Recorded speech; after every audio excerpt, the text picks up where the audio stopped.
j'ai l'honneur de vous présenter l'étude que nous avons faite en partenariat avec SAIP sur les obstacles et solutions à l'inclusion socio-économique des femmes dans les pays du G5 Sahel.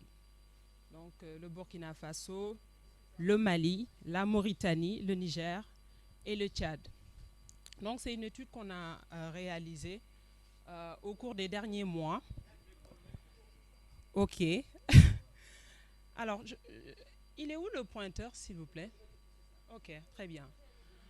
Alors, donc c'est l'esquisse de plan que je vous propose. C'est une étude, je vous rappelle, qu'on a faite sous l'égide du docteur Bakary Samb, ici présent. Et nous remercions nos partenaires SAIP d'avoir fait confiance au Timbuktu Institute. Donc, nous allons dire quelques mots liminaires en guise d'introduction. Ensuite, nous vous parlerons du déroulement de l'étude proprement dite.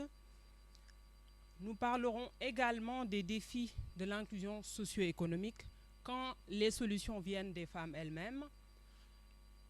L'autonomisation socio-économique des femmes, quelle perspective féminine. Nous parlerons des projections à l'avenir. Et puis, nous finirons par quelques mots en guise de conclusion. Slide. Alors, ce qu'il faut retenir de cette étude, c'est que nous sommes partis du fait que la question de l'inclusion socio-économique des femmes ne tient pas toujours compte des réalités locales. Donc, c'est la raison pour laquelle Timbuktu, en partenariat avec SAIP, a préféré une démarche de complémentarité. De complémentarité, c'est-à-dire en fait qu'on ne vient pas, Dr Bakary Samb en a parlé tout à l'heure, on ne vient pas pour une approche d'opposition entre les genres, mais plutôt une approche de complémentarité. Et je pense que cela rejoint parfaitement ce beau vers d'un Égyptien poète. Si l'on prend le risque de laisser les filles grandir dans l'analphabétisme, les hommes ne seront jamais sevrés de l'opium de l'ignorance et de léthargie. Autrement dit, il faut effectivement de la complémentarité, mais surtout que la question de l'autonomisation des femmes n'est pas une question féminine ou féministe, mais c'est plutôt une question de développement, de projet social, économique. Et je pense qu'il y a une enquête de l'ANSD du Sénégal, Agence nationale de la statistique et de la démographie, qui disait que plus les femmes sont impliquées dans le monde du travail, la productivité augmenterait de 40%. Et je pense que cette étude-là serait valable dans tous les pays du Sahel. Donc, c'est toute l'importance de faire de l'inclusion socio-économique des femmes un défi majeur. Pourquoi? Parce que déjà, les femmes ont un poids démographique assez important en Afrique, je ne vous apprends rien. Et moi, j'aime bien les appeler les championnes de l'économie. Parce que vous savez que l'Afrique est le premier continent d'entrepreneuriat au monde. Donc, on a préféré une approche bottom-up. On n'est pas venu avec des idées préconçues. On a préféré tendre le micro aux femmes pour qu'elles-mêmes nous disent ce qu'elles pensent de la question de l'autonomisation économique, quels sont les obstacles, quelles sont les solutions qu'elles préconisent. Donc, une démarche qualitative, parce qu'en fait, on est venu avec des outils de collecte non quantitatifs, mais plutôt qualitatifs. Slide. Alors, comment l'étude s'est déroulée? Nous avons, dans un premier temps, procédé à une revue de la littérature existante sur les défis de l'inclusion socio-économique des femmes. Et donc, cette littérature nous a permis d'identifier 5 défis sur lesquels nous reviendrons tout à l'heure. Et partant de cette revue de littérature, ce desk review, nous avons élaboré les outils de collecte. Les outils de collecte que nous avons administrés aux femmes, dont le nombre sera montré tout à l'heure au cours de ma présentation. Et nous en sommes arrivés à des entretiens avec les femmes qu'on a identifiées dans les pays du G5. Slide. Alors, l'échantillon de femmes interrogées. Nous avons interrogé 68 championnes dans les pays du G5. Je vous rappelle que c'est une étude préliminaire qui est appelée certainement à être étoffée. Slide Haroun, s'il vous plaît. Le défi de la représentativité. Comment la répartition a été faite? C'est ce que vous voyez en pourcentage. Nous avons plus interrogé des Maliennes, des Nigériennes que de Tchadiennes et de Burkinabés. Donc c'est cela la répartition de l'étude en termes de pourcentage. Et en termes de nombre, oui, slide s'il vous plaît. En termes de nombre, nous avons interrogé 15 Maliennes, aussi bien du monde urbain que du monde rural. Pareil pour le Niger. Donc vient ensuite la Mauritanie, le Tchad et puis enfin le Burkina Faso. Les secteurs d'activité des femmes interrogées. Donc ce que vous voyez en face de vous, c'est un nuage de mots. Donc c'est une technique que nous utilisons au Timbuktu Institute qui nous permet de justifier de la redondance de mots. Vous voyez, plus le mot est gros sur le nuage de mots, plus le secteur d'activité a été interrogé. Donc là, vous voyez que les femmes qui sont dans le secteur de l'agriculture, de l'agrobusiness, de la transformation ont été le plus interrogées dans le cadre de cette étude. Slide. Alors, la première partie, défi d'inclusion socio-économique quand les solutions viennent des femmes. Alors, on a adopté une approche orientée vers les solutions. Et donc, je pense que cela a été le fil conducteur durant tout le processus de cette étude. Voici les défis qui ont été identifiés et sur lesquels nous avons voulu avoir l'avis des femmes en leur demandant quels sont les obstacles à ces défis. Donc, vous voyez, comme premier défi, on a éducation, formation, information, parce que c'est lié, on les a mis ensemble. L'accès à la terre, l'accès à la finance, le défi du caractère informel de l'économie et enfin les enjeux sécuritaires. Et à chaque défi, vous voyez à ma droite en vert les pistes de solutions que les femmes elles-mêmes préconisent. Slide. Alors, le premier défi de l'accès à l'éducation, à la formation et à l'information. Donc, nous avons essayé de résumer en fait qu'est-ce qui est à l'origine de ce défi-là, quels sont en tout cas les obstacles. Donc, elle nous parle de pratiques coutumières parce que, disent-elles, il y a des coutumes qui n'acceptent pas que les femmes aillent à l'école. Et moi, en tout cas, il y a quelque chose qui a attiré notre attention. C'est quand une femme nous disait que dans leurs coutumes, plus la femme est instruite, moins elle a de chances de trouver un mari. Donc, ce qui pose un problème pour nous autres femmes intellectuelles. Voilà, donc en fait, c'est ces anecdotes-là qui nous ont vraiment marqués dans le cadre de cette étude. Ça fait rire, mais en tout cas, ça fait quand même réfléchir quand on est femme. La pauvreté, bien évidemment, la crise sécuritaire, cherté des formations pour le défi de l'accès à la formation, non-maîtrise d'éthique, indisponibilité des formations en langue locale. Et ça, c'est un véritable problème sur lequel elles insistent. Et puis le manque de communication d'une manière générale et l'analphabétisme qui est une cause profonde pour l'accès à la formation et à l'information. Parce que quand on est analphabète, on ne peut pas accéder à une formation à plus forte raison de qualité.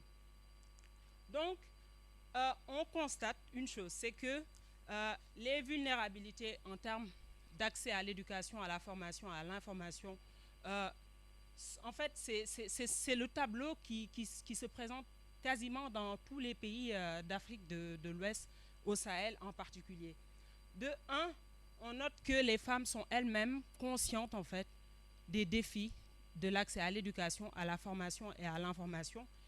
Et on note également que les tendances, malheureusement, n'ont pas été renversées jusque-là. Donc, ce qui pose un problème au XXIe siècle. Alors, les solutions. Quelles sont les solutions aux défis de l'accès à l'éducation, à la formation et à l'information? C'est dans cette logique que le Timbuktu Institute, en partenariat avec SAIP, est inscrit. On n'a pas voulu venir en fait avec des préconçus. Ce qu'on s'est dit, en fait, on va écouter les femmes, et tout ce que vous voyez ici, c'est des idées en fait qui viennent des femmes. Des fois, c'est des citations que nous avions trouvé pertinent d'exposer ici. Donc, elle parle de sensibilisation, de perfectionnement du système éducatif, de miser sur la pratique, parce qu'en fait, elles nous disent qu'il y a beaucoup de théories. Donc, il faut aller à l'essentiel. Et l'essentiel pour elles, c'est la pratique. C'est des formations plutôt pratiques que théoriques. Adapter les messages aux langues locales, ça, je pense, c'est pour le défi de l'accès à l'information, du plaidoyer, etc. Et surtout subventionner davantage les études. Parfois, en fait, elles nous proposent des choses existantes. Donc, je pense ce qui manque, c'est de vulgariser, en fait, ce qui existe dans nos pays. Le défi suivant. Slide. Pas de souci.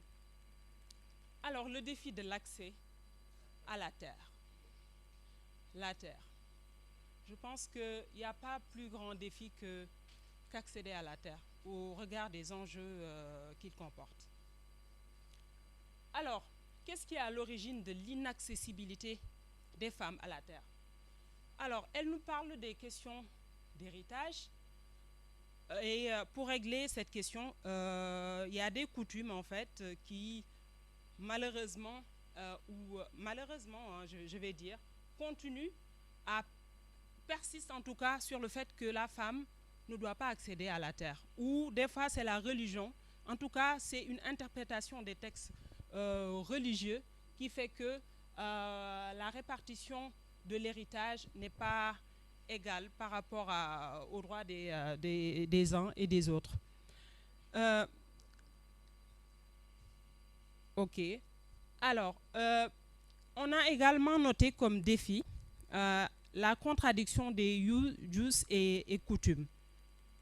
Et ça, je pense, on l'a remarqué au Mali, où dans la capitale, il y en a qui nous disent en fait que qu'est-ce qui est à l'origine de l'inaccessibilité des femmes à la terre?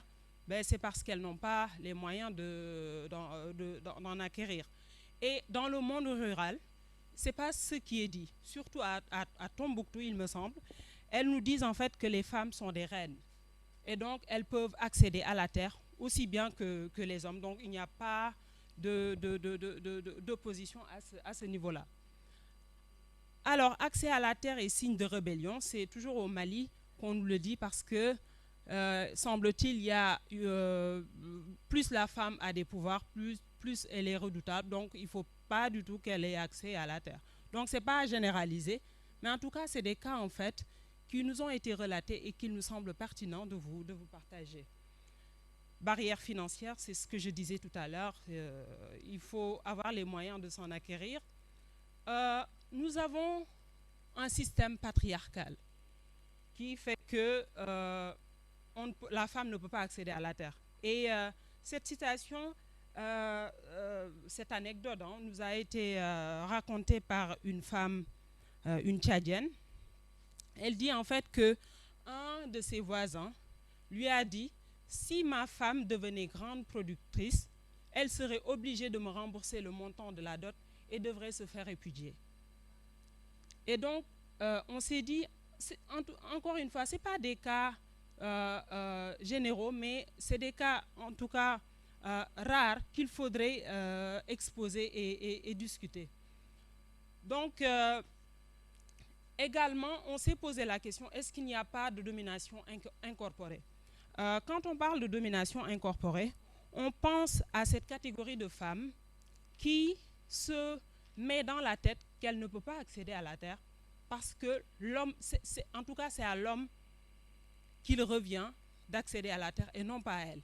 En fait, c'est elle-même qui accepte le fait de ne pas avoir accès à la terre, quoi. Que c'est l'homme qui doit en accéder et pas elle-même. Donc, ce qui pose un problème, si cette catégorie de la société, qu'est la femme qu'on veut aider, accepte cette domination. Encore une fois, je ne suis pas féministe, hein, mais bon, c'est des questions qui me taraudaient l'esprit et on nous dit on nous dit qu'en Mauritanie, la terre appartient aux collectivités, aux familles. La terre ne se vend pas comme tout autre bien. Donc, ce qui se comprend aisément, la terre est une propriété collective. Donc là, c'est en gros les quelques défis, les quelques obstacles, en tout cas, à l'accès à la terre qui ont été dits par les femmes elles-mêmes. Slide. Les solutions aux défis de l'accès à la terre. Alors, nous avons noté 3 catégories de solutions. Qu'il faut formaliser les mariages et faire en sorte que les partages des biens hérités se fassent selon les lois nationales, impliquer les femmes à la décision, assurer un partage équilibré des terres entre les hommes et les femmes. En gros, ici, je pense que c'est les autorités qui sont plutôt interpellées à légiférer dans le sens d'une meilleure implication des femmes à l'accès à la terre. Slide. Le défi de l'accès à la finance. Et je pense que ça, c'est un grand pan de la question de l'entrepreneuriat féminin. Parce que si on n'a pas accès à la finance, je pense qu'il serait difficile d'entreprendre correctement, surtout quand on n'a pas les moyens. Alors, quels sont les défis, les obstacles à l'accès à la finance? Des fois, elle nous parle des questions de garantie, des garanties qui sont tellement lourdes qu'elles ne peuvent pas, voilà, tout simplement accéder au financement. Des fois, c'est des taux d'intérêt qu'elles disent extrêmement élevés et le manque de confiance. Donc, c'est ce que je disais tout à l'heure. Les femmes elles-mêmes ne se font pas confiance. En tout cas, il y a une bonne partie qui ne se fait pas confiance. Et les banques elles-mêmes ou les structures de finance ne font pas confiance aux femmes, tout simplement. Et la domination incorporée ne règle pas non plus cette situation. L'analphabétisme, naturellement, c'est une cause de l'inaccessibilité à la finance. Des fois, c'est le taux de bancarisation des femmes qui est tellement faible que, voilà, comment financer quelqu'un qui n'a pas un compte bancaire? C'est un peu compliqué, en fait, en tout cas pour les banques. La non-formalisation des activités féminines, ça, on va y revenir tout à l'heure. Et encore une fois, la complexité et la lourdeur des démarches administratives. Les solutions aux défis de l'accès à la finance. Alors, là, elles disent de communiquer davantage sur les fonds existants et les conditions de prêt, de motiver et d'accompagner les femmes à travailler ensemble. Donc là, qu'est-ce qu'on retient des solutions? Il y a d'abord une interpellation quant à la communication par rapport à l'information financière. Peut-être il y a des financements qui existent, mais l'information ne passe pas. Ce qui fait que les femmes ne peuvent pas prétendre à quelque chose dont elles ignorent l'existence. Et il y a une interpellation à travailler en synergie. Mais comment? Là est la question. Sensibiliser aussi sur le devoir de redevabilité. Effectivement, il faut prétendre à financement, mais il faut également rembourser. Le caractère informel de l'économie. Donc, d'après les obstacles que les femmes elles-mêmes nous ont dit, on a essayé de les répartir en deux catégories. Il y a des causes qui sont imputables au pouvoir public, selon les femmes, et il y a des causes qui sont imputables aux femmes elles-mêmes. Manque de volonté politique, disent-elles, hein, lourdeur administrative et éloignement géographique des structures de financement. Et de l'autre côté, on a des causes qui sont imputables, selon elles, hein, aux femmes. Il y a une culture de suprématie masculine en termes de capacité et de résistance face aux contraintes administratives.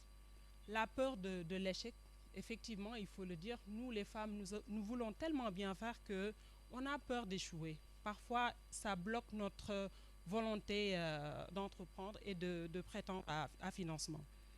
Et très souvent, on remarque qu'on a des économies qui sont de subsistance.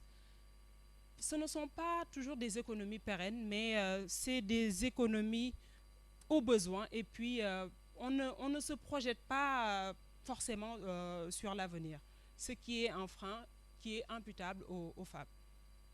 Slide. Solution aux limites du caractère. Alors, je pense. Oui. Oui.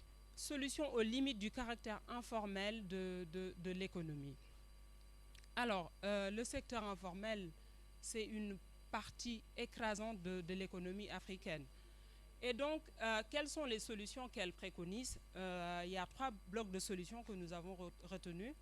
C'est de vulgariser et alléger les procédures d'enregistrement pour que les femmes voilà, aient l'audace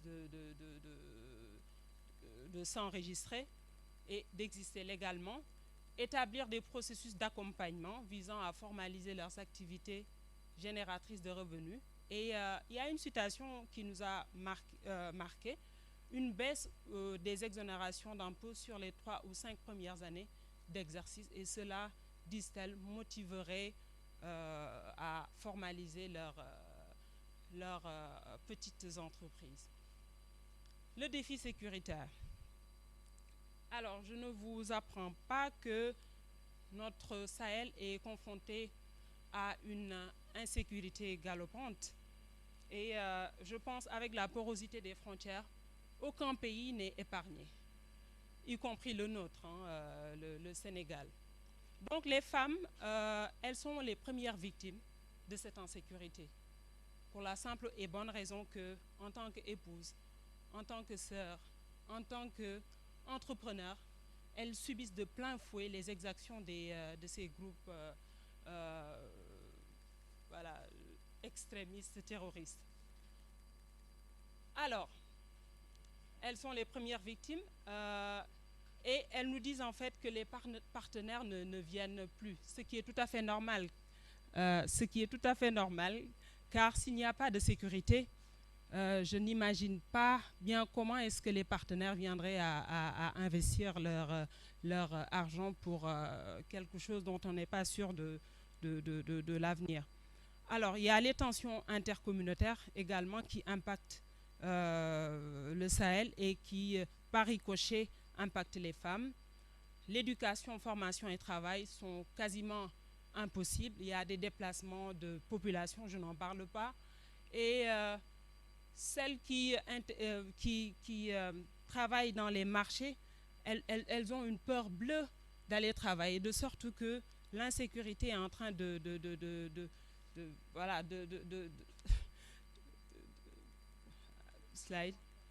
prendre de l'ampleur.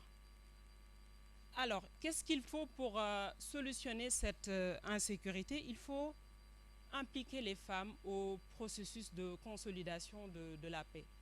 En faisant quoi? En préparant ces dernières à porter des plaidoyers et à proposer des solutions aux crises intégrer le processus de paix, et elles disent en fait d'impliquer les leaders religieux et traditionnels pour une meilleure acceptation féminine dans les processus de consolidation de la paix. Et aussi un renforcement des capacités en matière de résolution des conflits. Elles ont besoin d'être renforcées en termes de capacité et apporter des plaidoyers. Slide. Alors la partie suivante, c'est l'autonomisation socio-économique. Quelle perspective féminine? Deux petits points qui nous semblent pertinents de parler. La première chose, c'est les démarches à adopter en période de crise, surtout avec la pandémie de Covid-19 que les femmes ont subi de plein fouet ces dernières années. Et puis l'importance d'une plateforme régionale dont on a parlé. Donc on a interrogé les femmes sur l'idée et je vous exposerai ce qu'elles pensent. Slide. Slide. Démarche à adopter pour mitiger les incidences d'une pandémie ou d'une crise économique sur l'activité économique des femmes.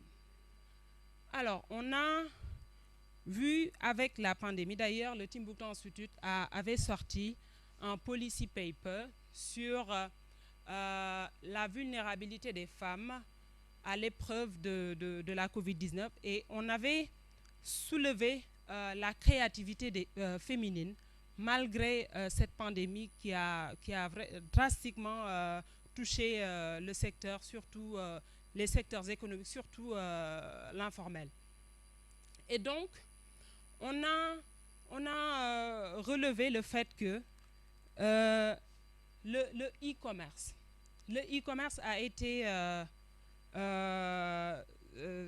je dirais en fait, le sauveteur de beaucoup d'entrepreneurs au Sahel. Parce qu'en fait, moins on a été formalisé, plus on a été touché par cette pandémie de Covid-19. Et elles nous ont dit qu'il faut étudier les risques et les opportunités avant de se lancer dans les affaires. Et cela n'est possible que quand on est formalisé, il me semble. Et sur l'importance d'une plateforme régionale, elles se sont également prononcées. Et je pense que cette plateforme serait bien, mais il faut le faire dans un cadre de dialogue secteur privé, secteur public, et surtout faire de l'entrepreneuriat féminin un enjeu de développement. Pourquoi? Parce que c'est déjà dans la sécurité qu'on peut faire des investissements. L'entrepreneuriat féminin peut être une source d'autonomisation des femmes, mais c'est un enjeu de développement économique. Aaron, tu peux revenir au slide précédent? Et il n'y a pas de souci, je vais aller très vite, j'ai presque fini. Et elles nous ont demandé une chose, c'est une doléance, c'est pour cela qu'on a mis le panneau « Attention » à ce que la plateforme ne soit pas l'objet de querelles internes et de lutte d'influence entre les membres. Et donc, cela nous a semblé très pertinent. Pourquoi? Parce qu'en fait, elles se disent, il ne faut pas que chacun vienne avec ses problèmes et espérer les régler et puis repartir. Il faut partir sur une base que cette plateforme-là gérerait ou réglerait l'intérêt général et non les intérêts individuels de ses membres. Slide. Alors, pour conclure, nous avons relevé les 5 points qui nous ont semblé les plus importants de cette étude. D'abord, une nécessité de solutions prenant en compte les réalités du terrain. Donc, il ne faut pas venir avec des idées préconçues, il faut écouter les terrains et surtout quand on sait que les systèmes économiques sont largement dominés par des structures patriarcales avec une forte dimension socio-culturelle, voire religieuse. Et l'inadaptation des solutions importées, c'est clair que toute solution top-down ne marcherait pas dans ce contexte-ci. Et Cela montre les limites du levier juridico-institutionnel, d'où l'importance d'impliquer tous les acteurs, y compris les religieux, les leaders communautaires traditionnels.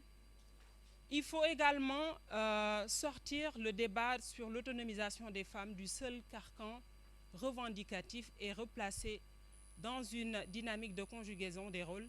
C'est ce que je disais tout à l'heure dans l'introduction, qu'il ne faut pas voir la question de l'autonomisation socio-économique des femmes en termes d'opposition, mais en termes de complémentarité. Et enfin, j'ai trouvé cette citation d'une autorité burkinabé intéressante dans le contexte de cette étude, que les actions spécifiques entreprises pour les femmes sont à comprendre non comme une discrimination à l'égard des hommes, mais comme étant dictées par les considérations d'équité, de justice sociale et d'intérêt général. Je vous remercie de votre attention et serai très heureuse de discuter avec vous. Merci Yag, merci à l'Institut Timbuktu. Donc on repositionne, hein. Il s'agit d'une étude préliminaire. On devrait sortir avec des hypothèses. Je pense qu'ils sont arrivés à un peu plus que des hypothèses, à des constats qui sont assez intéressants. Donc moi je pense qu'on prend 3 questions ou 3 commentaires directement à Madame Yag et à l'équipe de Timbuktu. 3. Et puis après, on commence à travailler dans le groupe, quitte à reprendre nos questions après. D'accord? Bon, je vois 3, mais c'est bizarre, c'est que des hommes. Il y a toi. Ah, non, je t'ai pas vu, je t'ai pas vu. Ok. Merci, merci Sidat et merci à la présentatrice pour ces résultats et à Timbuktu Institute. Moi, je voudrais simplement savoir, parce que je vis dans la présentation, vous avez fait allusion à beaucoup de choses qui ne sont pas étonnantes, que vous avez ressorties dans le document. Parce que quand on dit, par exemple, vous avez dit quelque chose, vous avez dit c'est spécifique au Mali, mais en réalité, ce n'est pas vrai. C'est spécifique à l'ensemble du Sahel. Parce que moi, je connais tous ces pays-là. La question de leadership, la femme, quand on dit une femme est leader, qu'est-ce que ça veut dire? Quand on dit quand on parle de leadership de la femme, c'est comparatif dans tous ces pays-là, c'est une femme à craindre. Parce que simplement, elle est animée de bagages intellectuels où elle a un certain niveau de civilisation et de civilité qui fait en sorte qu'elle ne peut pas être la femme au foyer. Or, les hommes ont besoin de femmes au foyer. Non, même les hommes d'aujourd'hui, parce que l'homme a besoin d'être paisible dans sa douceur et dans sa tendresse. Deuxième des choses,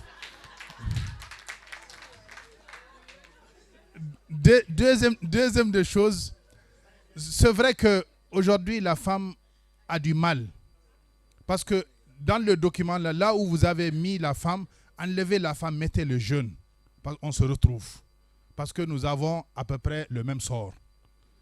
Le jeune, aujourd'hui, quand il a une capacité, il te dit, le jeune, il est ingénieur, il est docteur, aussitôt, il est rejeté par les aînés. Parce qu'on voit simplement, on voit un potentiel remplaçant, un potentiel candidat, c'est un danger. Mais il ne faut pas que la femme, vous avez bien conclu, parce que c'est ce qui va écourter parce que j'avais beaucoup de choses, mais ça va écourter mon intervention. Parce qu'il ne faut pas rester dans la revendication. Il faut aujourd'hui sortir, il y a des mécanismes pour avoir, aujourd'hui on a tout ce que depuis hier, je répète avec provocation, la 1325, la 2250, ce sont des créneaux sur lesquels aujourd'hui on peut s'apaisantir pour aller. Et je ne vois pas aujourd'hui comment la 1325 ne peut pas ressortir dans une recherche, dans une étude qui concerne les femmes. Parce que c'est le seul aujourd'hui créneau au niveau national, local et international. Et je pense que la 1325 doit ressortir dans ce document. Merci beaucoup. Merci beaucoup. D'abord, je remercie Tombouctou pour avoir initié déjà, bon, même si c'est préliminaire. Ah, je dois me lever. Ok. D'abord, je remercie la présentatrice, mais aussi sa structure pour avoir mené l'étude, même si elle est préliminaire. Mais ça n'empêche pas à ce qu'on apporte quelques petits compléments et quelques inquiétudes qu'on devrait soulever pour qu'enfin qu'on puisse avoir quelque chose qui peut servir. Je vais commencer par d'abord la fin de l'intervention de Ben Baba. Effectivement, aujourd'hui, on ne peut pas... En fait, tout ce qui a été cité comme étant, pour moi, c'est des choses qui ont été déjà relevées, pour lesquelles il n'y a pas de débat. Par exemple, aujourd'hui, parmi les variables qui sont ressorties dans l'étude, il y a des choses pour lesquelles, pour moi, c'est encore créer davantage le problème. La question, par exemple, de l'accès à la terre. Aujourd'hui, on fait du point de vue théorique dans tous les pays, il n'y a aucun texte réglementaire qui empêche à une femme de vendre ou d'acheter une terre. Et dès lors que ça n'existe pas, pour moi, on ne doit pas continuer à vouloir le mettre comme étant quelque chose qui a besoin d'être dans un... Donc il n'y en a pas, ça n'existe pas. Aujourd'hui, vous avez votre argent, vous voulez acheter, vous achetez, il n'y a aucun problème.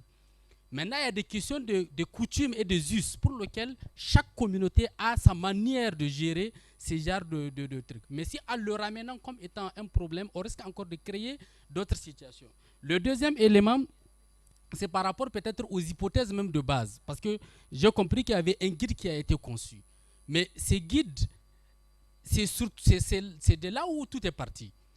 Même si vous dites que vous vous êtes refusé de formuler des hypothèses de recherche, en allant pour que c'est comme du target costing, c'est comme si c'est le terrain qui va vous dire quelles sont les variables à retenir, mais je pense que ça a fait en sorte que vous avez eu des variables qui se contredisent même.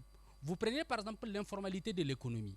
Dans beaucoup de recherches, vous allez voir qu'on dit pour les femmes, la formalisation est un handicap pour lequel beaucoup de documents aujourd'hui recommandent à ce qu'il y ait une simplification des formalisations pour faciliter aux femmes d'entreprendre ou bien de l'accès au financement. Donc si vous sortez comme l'informalisation de l'économie étant comme un défi qui peut-être empêche l'intégration socio-économique des femmes, pour moi, c'est à nuancer. C'est à nuancer pour qu'on n'aille pas vers des solutions qui encore vont être...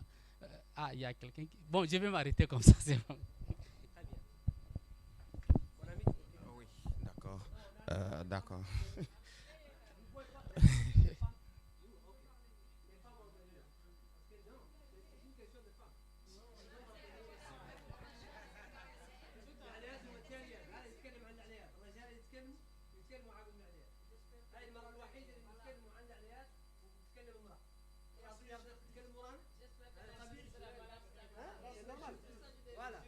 D'accord, merci. Donc, j'aime avoir...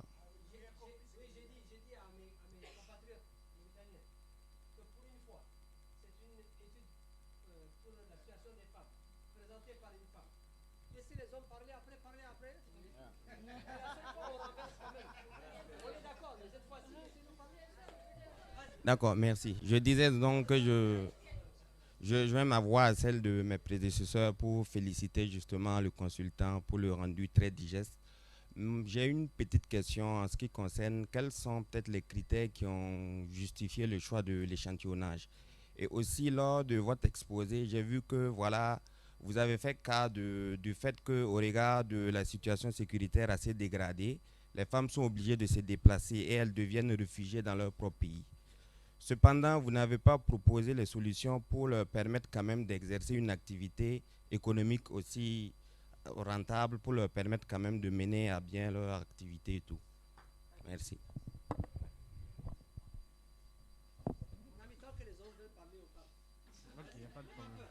Ok. Merci. Bon, moi j'ai des observations un peu d'ordre méthodologique. C'est vrai que c'est une étude qualitative, comme vous dites, qui n'a pas aspiration à être généralisée, mais je pose quelques questions concernant notamment les femmes que vous avez interrogées, leur représentativité au niveau national. Il serait bien de nous faire cette description, nous présenter un peu les femmes. Oui, la typologie est dans les régions. Est-ce que c'est des femmes, par exemple, au Niger, il y a 9 régions. ces femmes-là, elles sont d'où? Les 15 femmes, elles sont d'où? Est-ce que c'est bien reparti entre les 9 régions? Donc, leur profil également, est-ce que c'est quelle catégorie de femmes? Peut-être que c'est dans l'étude, mais quand même, ce serait bien de nous faire cette description. Et aussi, indépendamment des femmes, la thématique que vous étudiez fait intervenir d'autres acteurs qui ne sont pas les femmes. Par exemple, les structures d'accompagnement, l'État. Est-ce que vous avez eu à interroger cette catégorie-là? Parce que eux aussi, leur point de vue peut être important pour l'étude. Donc, en dehors des femmes, c'est important d'interroger tout acteur qui intervient sur la thématique. Et un autre aspect, c'est est-ce que vous avez fait des focus group? Parce que là, vous sortez des citations, pas des citations, ce qu'on appelle les verbatims, c'est-à-dire que les verbatims, c'est-à-dire ce que les femmes disent. Oui, ce que les femmes disent. C'est bien de faire des focus group dans ce genre de situation. Pourquoi? Parce que quand dans une communauté, une personne dit quelque chose qui est très fort, par exemple comme le fait de dire qu'une femme, en tout cas, une femme n'a pas accès à la terre ou une femme peut être répudiée, ça peut être un avis d'une seule personne. Donc l'intérêt des focus group dans ce cas, c'est d'avoir la convergence de cette opinion-là dans le groupe, dans la société. Donc ça évite à ce que qu'on qualifie toute la communauté à partir de l'opinion d'une seule personne. Donc ça serait bien de faire des focus group qui permettent, si vous voulez, d'avoir un avis qui fait l'unanimité. Donc l'autre chose, c'est que quelle est l'interprétation que vous faites de ces commentaires-là? Parce que c'est pas juste de nous les présenter, mais il faut les interpréter parce que ça peut avoir une autre explication que nous n'avons pas peut-être. Ok, merci. Oui, merci. Alors, oui. Je vais essayer de faire court parce que effectivement les autres préoccupations étaient déjà prises en compte. D'abord, je vous remercie pour l'étude. Vous nous avez fait ressortir déjà l'existant, c'est que les 5 pays du G5 Sahel vivent. Mais maintenant, peut-être l'apport de cette étude, c'est de dire que vous êtes ensemble dans cette salle, voilà, vous voyez la même chose. Merci pour cela. Alors, par rapport aux points évoqués, notamment par rapport à la législation, effectivement, il faudrait faire attention. Il y a des législations au niveau des États. Aucune loi, en tout cas moi au Niger, je ne connais pas, aucune loi ne fait la restriction à l'accès à la terre à la femme. Bien entendu, on met ça dans le bassin des us et coutumes, notamment influencé par des religions, même si on ne veut pas le dire, influencé par l'islam, notamment par rapport peut-être à l'attribution à la terre, mais aucun texte ne l'interdit. Maintenant, par rapport aux affaires, il ne faudrait pas oublier qu'il existe des textes au niveau national qui sont même des textes communautaires, intégrés directement dans le corpus juridique des États membres et qu'ils sont obligés d'appliquer, obligés de respecter. Peut-être l'action sera de faire en sorte d'agir sur ces textes pour dire qu'aux États, prochainement, lorsque vous serez au niveau de la conférence des chefs d'État de l'OADA, de demander à ce qu'on prenne en compte l'entrepreneuriat féminin. Déjà, les textes prévoient l'entrepreneuriat. Ils prévoient la définition de l'entrepreneur. Qu'est-ce qu'on entend par entrepreneur et quels sont les droits auxquels il a accès. Donc, peut-être c'est de dire, il y a des législations qui sont là, mais maintenant, peut-être par rapport à ces législations, voilà un pan qui est délaissé. Autre chose, parce que tu ne vas pas m'arrêter. Par rapport à l'éducation, vous avez parlé de l'éducation. Oui, le problème, il a été évoqué la dernière fois ici en Mauritanie, lorsqu'on était la dernière fois même à Niamey. Oui, les femmes doivent investir l'économie, oui, elles doivent participer à l'économie, mais elles doivent être éduquées. Quelle éducation? Comment les éduquer? Vous nous avez exposé ces problèmes, vous ne nous avez pas donné la solution au niveau de vos recommandations. Moi, je n'ai pas vu de solution pratique par rapport à cela. Alors, par rapport maintenant à l'accès au financement, c'est le problème crucial auquel est confrontée les femmes, problème crucial auquel est confronté les jeunes. Qu'est-ce qu'il faudrait recommander aux États? Il n'y a rien par rapport à l'accès au financement. La dernière fois, on l'a proposé. On sait que l'accès au financement, il est difficile. Pourquoi? Parce que les banques, elles ne sont pas là pour faire de l'aumône. Elles ont besoin de garanties. Elles sont là pour se faire de l'argent. Et donc, qu'est-ce qu'il faudrait faire? Il faudrait peut-être recommander, faire un plaidoyer au niveau des États pour qu'on crée des fonds de garantie, des fonds d'appui à l'entrepreneuriat peut-être des femmes ou encore des jeunes, mais des fonds de garantie qui seront alimentés par qui? Par les patronats. Les patronats sont constitués par les grandes entreprises qui ont un certain chiffre d'affaires. Les patronats, c'est une proposition. Les patronats est subventionné aussi par l'État. Pourquoi? J'ai dit non, est subventionné. Le fonds, j'ai dit le fonds sera subventionné aussi par l'État. C'est ce que j'ai dit. Pourquoi? Parce que les femmes, aujourd'hui, elles ont du mal à constituer les dossiers. Et même lorsqu'elles constituent les dossiers, c'est difficile. Et deuxième chose, il n'y a pas de crédit sans garantie. Alors que le fonds, qui sera subventionné par l'État, et peut-être, si le patron le veut, alimenté par le patronat, comme le font les assurances, ça constituera une garantie pour l'accès au crédit des femmes entrepreneurs. Merci. Il ne faut pas les encourager.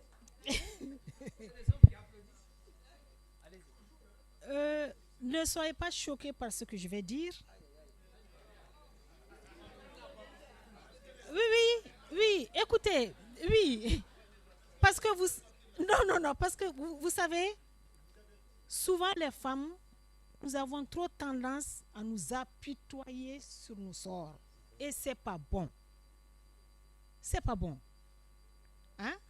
Tout le monde le dit, on le sait, les femmes c'est une force, les femmes c'est...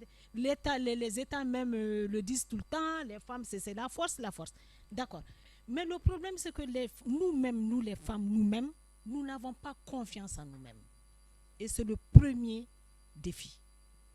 Même si l'État nous met tout en place, même si les banques nous donnent de l'argent, il faut que nous ayons du cran. Jusqu'à la toute petite entreprise, ayons du cran. Acceptons les risques. Parce que rien ne peut se faire sans risque. On ne peut rien gagner sans ce risque. Même dans le plus petit détail, dans la moindre petite entreprise. Ça, c'est mon introduction. Je pense également qu'il y a un manque de volonté politique. Parce qu'aujourd'hui, j'ai l'habitude de le dire, que l'entrepreneuriat féminin est devenu une mode. Tous les États mettent ça dans leur programme. On met ça en exergue, l'entrepreneuriat féminin. Dans tous les ministères, il y a l'entrepreneuriat féminin. Mais au fait, qu'est-ce qu'ils font? Sauf que faire de la publicité ou attirer les bailleurs par ce entrepreneuriat féminin. Mais à l'intérieur, ils ne font rien de bon. Ils n'affichent pas cette volonté de vraiment promouvoir l'entrepreneuriat féminin. J'ai l'habitude souvent de dialoguer, de discuter avec certains ministres. Je leur dis, arrêtez de faire de la propagande autour de l'entrepreneuriat féminin. Aujourd'hui, nous avons même un ministère de l'entrepreneuriat. Honnêtement, quel est le résultat de ce ministère-là aujourd'hui? Absolument rien. Donc, je pense qu'il y a cette volonté politique qu'il faut vraiment mettre en exergue. Bon, je reviendrai sur l'échantillonnage. Je ne sais pas, en tout cas, le réseau des femmes opératrices économiques. Est-ce que vous avez approché ce réseau-là? Ce réseau existe dans les 8 régions et ce réseau ne pourra pas donner de telles réponses. Concernant les terres, au Mali, il y a la loi d'orientation agricole qui a demandé à ce que, je ne sais pas, 15%, 20% des terres aménagées soient données aux femmes. Maintenant, l'État dit on a donné, les femmes disent on n'a pas accès, mais je pense que le bas blesse du côté des femmes parce qu'elles ne vont pas vers ça. Il faut que nous ayons quand même le courage d'aller vers ça aussi. On ne peut pas tout nous donner quand on est assis. Il faut aller chercher. Donc, je vais m'arrêter à ça pour les enregistrements. Au Mali, je sais qu'il y a la chambre de commerce. Les enregistrements peuvent se faire là-bas. Il y a l'API. Les enregistrements se font là-bas. Il y a même un guichet unique. C'est-à-dire qu'en une seule journée, tu t'enregistres de bout en bout. Bon, peut-être qu'il y a l'information qu'il faut donner. Peut-être penser un peu à l'information. Sinon, ça existe. Hein. Les femmes, il faut vous manier. Hein.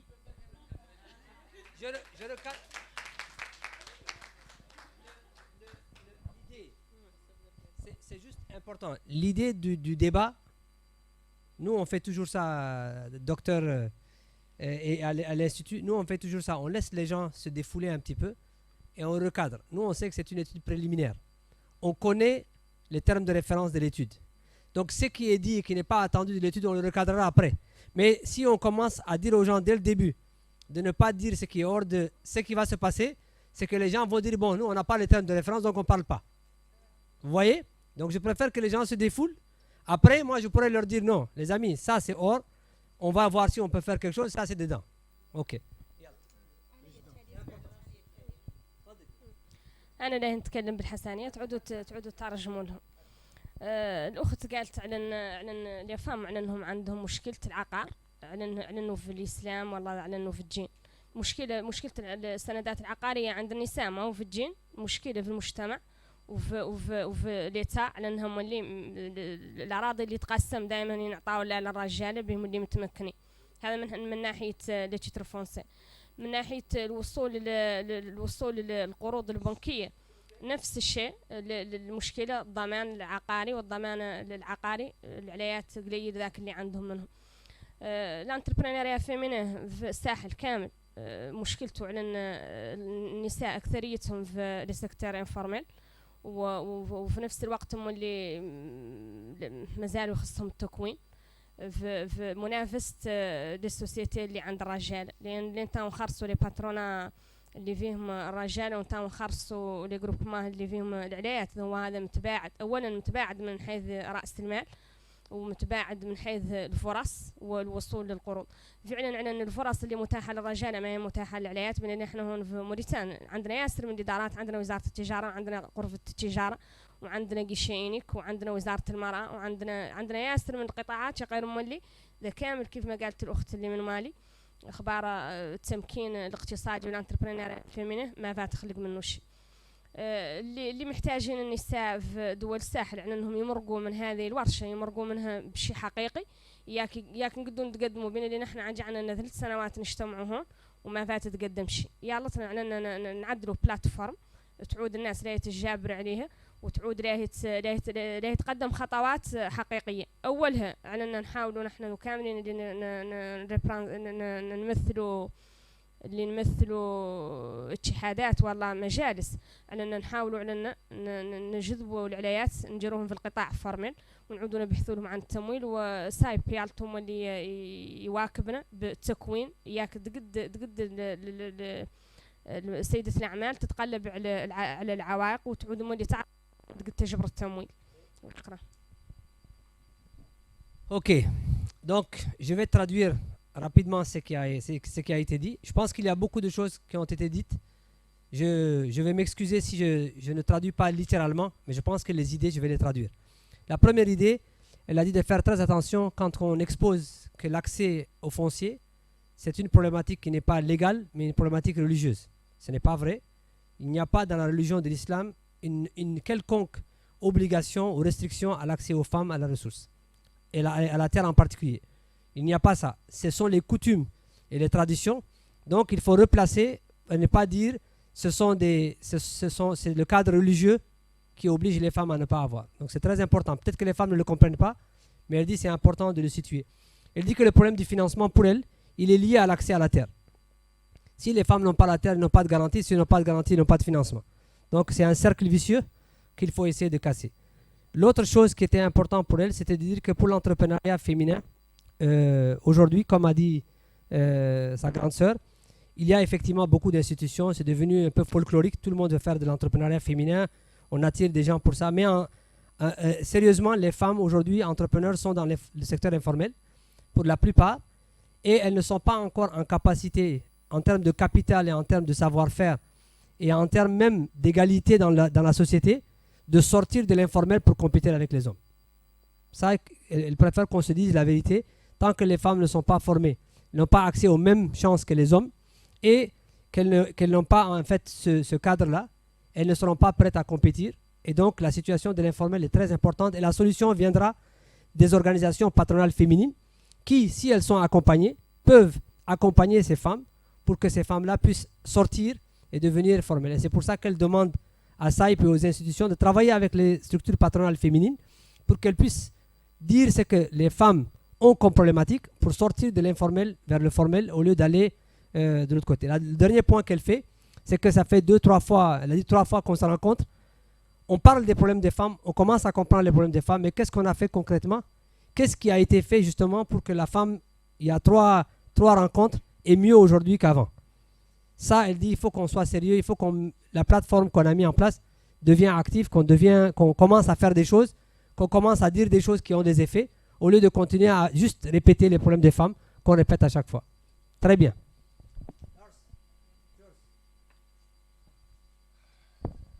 I'm going to give it to la femme. Bonjour, je vais parler au nom de Monsieur Lars. C'est une étude qui est bien élaborée, bien faite, qui a réussi à diagnostiquer les problèmes et les ébauches de solutions proposées. Maintenant, ce qu'il voudrait savoir, c'est qu'est-ce qu'on va faire de toute cette étude-là. Comment dispatcher les recommandations entre les différents acteurs, tels que les gouvernements, les institutions, les associations et les bénéficiaires eux-mêmes. Donc, que va-t-on faire de ce beau résultat qui a été trouvé à partir de cette étude-là? Merci. Je sais qu'on a plus d'interventions, mais on est obligé d'arrêter parce qu'on a le temps, on a d'autres groupes. On va donner le dernier mot aux gens de Timbuktu pour répondre. Maintenant, je fais mon cadrage. Avant de donner la parole aux gens de Timbuktu, je fais le cadrage. Elle a insisté au début sur le fait que c'est une étude préliminaire. On a beaucoup d'études qui sont en place. Les études qui sont en place sont des études théoriques sur la situation de la femme, sur les problématiques de la femme, etc. Ce qu'on a voulu demander à Timbuktu, c'est à travers le réseau, à travers d'autres projets qu'ils ont dans la sous-région, c'est d'être en mesure de nous dire, au-delà de ce qu'on trouve dans les études, qu'est-ce que les femmes elles-mêmes pensent. Et c'est pour ça que ce qu'a montré Yag, c'est qu'est-ce que les femmes ont dit. Ça paraît des fois bête, mais c'est ce qu'elles disent. Qu'est-ce qu'elles proposent? Ça paraît des fois bête, mais c'est ce qu'elles ont proposé. Et il y a des fois de l'intelligence dans ce qui est dit, parce que c'est du vécu et c'est du réel. On voyait par exemple la tête de Madame Touré à des moments donnés vraiment être d'accord avec ce qui est là, comme des fois être surpris que cela peut être ici. Mais ce qui est relevé, c'est ce travail de terme de référence a été sur le fait qu'elle nous donne une photographie de la situation des femmes par elles-mêmes. Donc moi, par exemple, je ne partage pas des choses qui ont été proposées ici, mais ce n'est pas mon avis qui est demandé, ni l'avis des études qui ont été faites. Donc c'est important qu'on recadre ça. Par contre, ce qui est important en termes de commentaires qui restent dans le cadre de l'activité, c'est qu'il est important qu'au-delà de ce que les femmes disent, qu'on ait aussi un petit travail au niveau de l'Institut Timbuktu pour nous dire concrètement, en partant de ce qu'elles ont proposé, qu'est-ce qui peut être fait, même à petite échelle, pour ces femmes-là. Et c'est important qu'on dise que les textes existent, les femmes ne sont pas au courant. La religion est pointée du doigt, ce n'est pas toujours la réalité. Mais qu'est-ce qui peut être proposé au vu du contexte de ces femmes-là pour faire ça? Et je pense que ça sera la deuxième étape de l'étude. Mais à ce niveau de l'étude, je pense que ce qui a été proposé, en tout cas, moi je le dis au nom des collègues de SAIP, on a tenu à ce que Timbuktu le présente, mais ce qui a été fait représente exactement ce qui a été demandé dans les termes de référence, parce que nous n'avons pas demandé à Dr Sam de nous dire ce que lui il pense, parce que sinon il ne nous aurait pas dit ça. Il serait parti d'une autre analyse. Mais il était important pour nous qu'au-delà de ceux qui sont là, qu'est-ce que les autres femmes pensent. Et ça a été proposé, et ça a été bien élaboré. Donc je donne la parole peut-être à Yag pour un ou deux mots, et puis peut-être à Dr Bakari. Merci Haroun. Je pense que les questions étaient nombreuses. Donc je ne peux pas répondre de manière casuistique. Mais retenez, comme Haroun l'a dit, en fait c'est une étude préliminaire. Et donc le Timbuktu Institute en fait n'est pas allé sur le terrain ex nihilo en fait. On a convenu avec le partenaire d'un certain nombre de critères à respecter. Et je pense Timbuktu l'a bien fait. Alors, il me semble important de revenir sur la question de la représentativité et surtout le fait qu'on n'ait pas fait de focus group. Et je pense que le Timbuktu Institute, en tout cas pour ceux qui le connaissent, savent que en fait c'est une structure qui, au-delà des enquêtes qualitatives que nous faisons avec des guides d'entretien, nous faisons non seulement des focus group, mais nous faisons également des observations directes en fait. Tout ça pour compléter en fait ce que les populations disent. En fait, c'est pour vous dire qu'on ne part pas seulement des entretiens que nous faisons avec les acteurs, mais nous allons au-delà. Donc ça, je pense que c'est un point qui nous paraît important. Alors, on dit que la question de l'entrepreneuriat est vue parfois comme de la garniture. On le dit, c'est un terme fourre-tout. Oui, mais bon, en tout cas, retenez que ce que nous avons exposé ici, ça reflète exactement ce que les femmes disent. Maintenant, on peut aller au-delà de ce qui a été dit. Et ça, je pense que ça fera l'objet d'une nouvelle étude avec, bien évidemment, une analyse davantage plus profonde, avec voilà, des recommandations voilà, qui iront largement au-delà de ce que vous avez vu. En tout cas, merci beaucoup pour votre écoute et désolé pour certaines contradictions que certains relèveraient. Ce n'est pas nous qui en sommes l'auteur, mais c'est les femmes qui en sont l'auteur. Et donc, je pense que c'est important. Hein. On sait, nous-mêmes, nous savons que parfois, en fait, c'est des je ne veux pas dire aberrations, mais il y a des contradictions. Il y a des femmes ici qui ont été interrogées, en fait, mais on est obligé, fidèles que nous sommes, en fait, nous avons respecté une certaine déontologie. Il faut respecter l'esprit de la personne. Et donc, c'est la raison pour laquelle nous avons exposé ce que vous avez vu. En tout cas, merci beaucoup et puis au plaisir de poursuivre cette... Très bien. Il faut être ouvert d'esprit et accepter même quand ce n'est pas dans les termes de référence. Merci beaucoup. Mais moi, je dirais bravo. Bravo pourquoi? En fait, l'objectif est presque atteint. L'objectif, c'était de susciter ce débat-là. Et je dis à mes amis de SAIP, il faut que vraiment l'étude maintenant à grande échelle, quantitative, qualitative, couvrant un échantillon beaucoup plus important, soit menée. Parce qu'en fait, ce qu'on voulait, c'est susciter ce débat. Et le débat est bien suscité. Ça, c'est l'un des premiers objectifs qui ont été atteints. La deuxième chose, c'est que c'est une étude de perception. C'est quoi une étude de perception? Vous connaissez tous la méthode qui était beaucoup utilisée par les spécialistes de la psychologie sociale, l'école de, je ne sais plus, aux États-Unis, les études CAP, connaissance, attitude et pratique. Les études CAP, connaissance, attitude et pratique, qui ressortent les perceptions des gens par rapport à un phénomène bien défini, mais qui n'est pas forcément le reflet de la réalité, mais de la perception. Mais pourquoi la perception est importante? Parce qu'on ne peut pas construire un plan, une stratégie en allant à l'encontre des perceptions des gens. Il faut d'abord sonder ces perceptions-là, les comprendre, ne pas les prendre pour la réalité, mais les prendre en compte dans l'élaboration de ce qu'on veut faire, etc. Et puis l'autre chose, c'est vrai, quand il a dit 68, oui, mais ce qu'on appelle dans l'échantillonnage, ce qu'on appelle la question de l'échantillon pertinent. C'est quoi l'échantillon pertinent? Vous parlez d'entrepreneurs des femmes qui sont dans l'économie, mais il y a des femmes que vous interrogerez. Si vous voulez faire boule de neige ou bien aléatoire, vous allez interroger des femmes qui ne savent même pas ce que c'est que l'entrepreneuriat. Et comme la réflexion portait sur l'entrepreneuriat féminin, il fallait un échantillonnage pertinent des acteurs qui connaissent ce phénomène-là et qui peuvent répondre il faut que je rentre là-bas, non. Et qui peuvent répondre, voilà. C'est ce qu'on appelle l'échantillon pertinent, c'est ça. Vous n'allez pas poser des questions sur l'entrepreneuriat à des femmes qui ne connaissent même pas ce que c'est que l'entrepreneuriat. Parce que l'objectif était l'entrepreneuriat. Ça, c'est une dernière chose peut-être, et c'est important, ces perceptions, et c'est important aussi cette immersion. Cette immersion au cœur de ces femmes-là, de cette plateforme. La plupart des femmes qui ont été interrogées, il y en a qui sont là. Hein. J'avais un très bon professeur d'anthropologie qui s'appelait François Laplantine, à Lyon 2, qui disait que quelquefois, dans la démarche sociologique et anthropologique, c'est lorsque le chercheur essaye de se départir des affects, des subjectivités, qu'il perd une partie importante de la réalité qu'il veut sonder.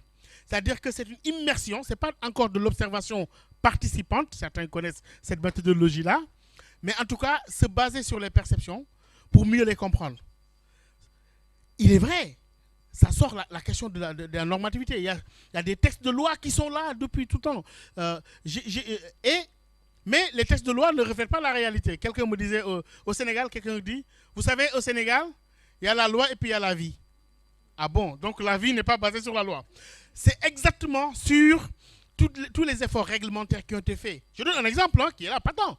Alors, si c'est le réglementaire pour régler le problème, eh bien, au Mali, il y a un code qui a été voté par l'Assemblée nationale, presque de manière unanime. Il a suffi que certains se soulèvent, remplissent un stade. Ça n'a jamais été promulgué.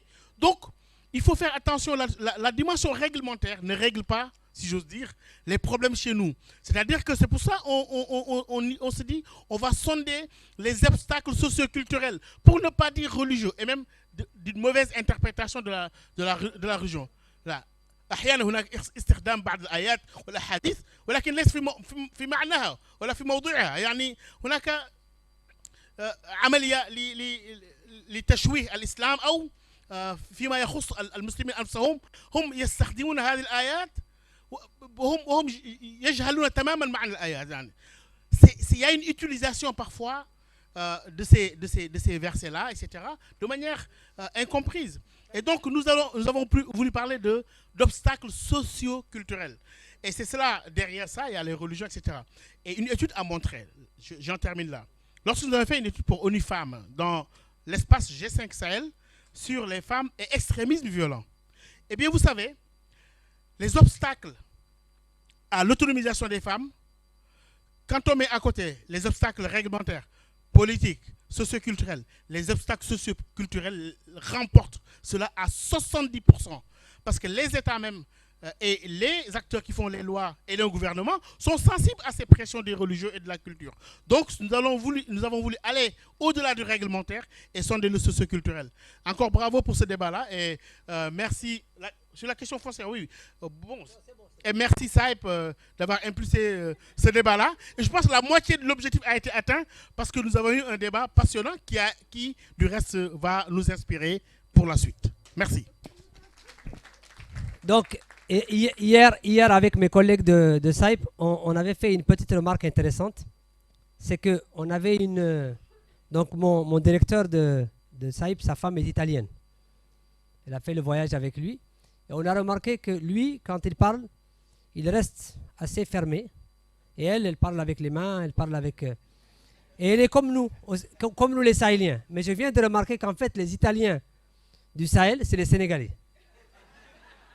Parce que Bakary, docteur Bakary, ne peut pas parler sans ses mains. Donc, il est impératif qu'il bouge. So the Italians of the Sahel are the Senegalese. He almost punched me a couple of times because he has to move his hands, you know. Très bien. Bon, maintenant, on va commencer les travaux de groupe. C'est l'essentiel de ce qu'on veut faire. Vraiment, on a planté le décor, on a mis les choses en place. Les gens du G5 sont partis, ils sont revenus.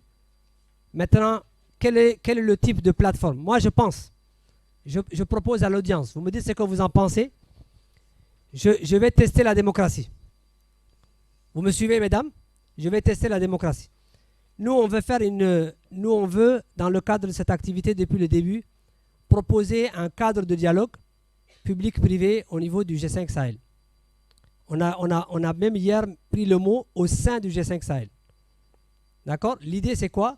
C'est d'avoir des rencontres régulières, mais qui ne soient pas des rencontres pour le fait de se rencontrer. Qu'il y ait réellement une possibilité que ce qui est proposé, ce qui est discuté, de manière réaliste, de manière constructive, puisse faire l'objet de propositions au niveau des instances décisionnelles des pays et de la région, n'est-ce pas? Maintenant, ça, c'est ce que nous voulons faire. Avec quel genre d'outils? Hier, Hadi nous a commencé à planter les décors avec Madame Touré en disant il faut qu'il y ait quelque chose qui a un secrétariat, qui a des antennes dans les différents pays. Je pense qu'avant ça, quelqu'un avait parlé d'une rencontre au moins une fois par an avec les structures ministérielles du G5 Sahel pour que ça puisse être acté, le résultat puisse être acté. D'autres ont parlé de création d'un système. Bon, on a parlé beaucoup de la représentativité. Maintenant, je voudrais qu'on fasse deux groupes. Un groupe va travailler sur la structuration de ce modèle-là, c'est-à-dire combien de personnes doivent être dedans, comment on s'assure qu'il représente tous les différents pays. Est-ce qu'il doit avoir un secrétariat? Donc c'est la structure en tant que structure et gouvernance. L'autre aspect d'un autre groupe, c'est de travailler sur les modèles de fonctionnement. C'est-à-dire comment on fait en sorte que ce dispositif, quel que soit le modèle qu'on choisit, ce dispositif-là parte du bas vers le haut. Comment on fait pour qu'il y ait l'assurance qu'il est représentatif au niveau des pays et qu'il soit réellement approprié par les pays eux-mêmes. Que les gens ne disent pas il y a eu un coup d'État chez nous, donc on ne se sent plus représenté. Que ce soit quelque chose qui tienne vraiment la réalité des femmes opératrices du Mali, des jeunes entrepreneurs du Mali, etc. Quelle que soit la situation de la CEDEAO, de je ne sais pas quoi, parce que c'est quelque chose qui est ancré dans le système local. Donc le bottom-up et la manière dont ça va fonctionner sur le contenu d'un côté et le côté structure et gouvernance d'un autre côté. Est-ce qu'on est d'accord sur ça ou bien vous proposez quelque chose d'autre? Merci beaucoup Sidat. Non, j'ai une solution. La question c'est que notre ami du Niger, hier je crois qu'il a élucidé un peu la question du contenu de cette rencontre. Parce que quand vous voyez aujourd'hui, hier quelqu'un a dit qu'il faut d'abord identifier les acteurs. Nous sommes dans une rencontre. Cette rencontre, c'est une rencontre publique-privée, mais d'une manière très inclusive. Parce que vous avez ici des acteurs, un cadre multi-acteurs. Donc si on va dans le public-privé, parce qu'il faut comprendre que chacun aussi est un entrepreneur. Il entreprend. Maintenant, est-ce qu'il est informel ou formel? Ça, c'est autre chose. Maintenant, moi, je souhaiterais que le cadre, les consignes, comme vous avez donné les consignes, que ça soit un cadre multi-acteur et qui implique le privé et le public. Je pense que dans ce cas de figure, les gens vont pouvoir se retrouver. Mais bon, si même le cadre secteur privé-public, qui est encore plus ouvert, plus inclusif, je pense que tout le monde va se retrouver. Mais j'aurais souhaité vraiment un cadre multi-acteur. Merci. C'est le terme qui est utilisé. Donc, voilà donc ce qu'on va proposer. Un groupe va travailler sur comment s'assurer que, quel que soit le dispositif qu'on a, qu'ils prennent en considération le secteur informel, le secteur formel, les petites et moyennes entreprises, les grandes entreprises, les dispositifs existants et l'approche du bas vers le haut. Ça, c'est une équipe. La deuxième équipe va travailler sur la manière structurelle de gouvernance, de quel modèle on pourrait avoir qui pourrait être réaliste par rapport au G5 Sahel et qui assurerait qu'on ne soit pas, comme Madame la Présidente l'a dit tout à l'heure, qu'on ne soit pas dans chaque fois on se réunit pour l'histoire de se réunir, mais que ce qu'on dit parte chez les décideurs à un certain niveau. Ok. Une, deux, trois. Donc c'est ok, c'est accepté. Ok. Alors, on va faire comme ça. Les personnes qui sont numéro 1 vont rester ici. Tu es déjà numéro 2. Tu ne sais même pas c'est quel groupe. Oui. Ton groupe, c'est lequel? Structuration. La structure. Ok, d'accord. Donc voilà, on va faire groupe 1, groupe 2. Et on va aller par chiffre. Donc madame est 1. 2. Madame. Et le Niger. Non, suis avec moi, oublie ça là. Ah. Regarde ici, ça se passe ici. Oublie. Hein? Voilà. Il y a deux groupes. Un groupe va travailler sur la typologie de la structure et de la gouvernance qu'on va avoir pour le dialogue. Le numéro 1. Le numéro 2 va travailler sur comment on s'assure que cette structure ne soit pas une structure qui est juste les patronats des chambres de commerce. Qu'elle inclut le secteur informel, le secteur formel, les femmes, les jeunes, etc. etc. Ce qu'on a dit toute la journée d'hier en disant si on fait quelque chose qui n'a pas ça, ce n'est pas crédible. Donc comment on s'assure que quel que soit ce qu'on fait, il est crédible. N'est-ce pas? Donc, groupe 1. Non. 1. 2, madame. 1. Oui, c'est comme ça. Allez, 1. Tu dis 1? 1. Mais tu vois, c'est pour ça que les Sahéliens ont des coups d'État. Tu commences à discuter, ils disent qu'ils ne veulent plus dire 1. This is why we have military coups in this place. Oui. Bon, allez.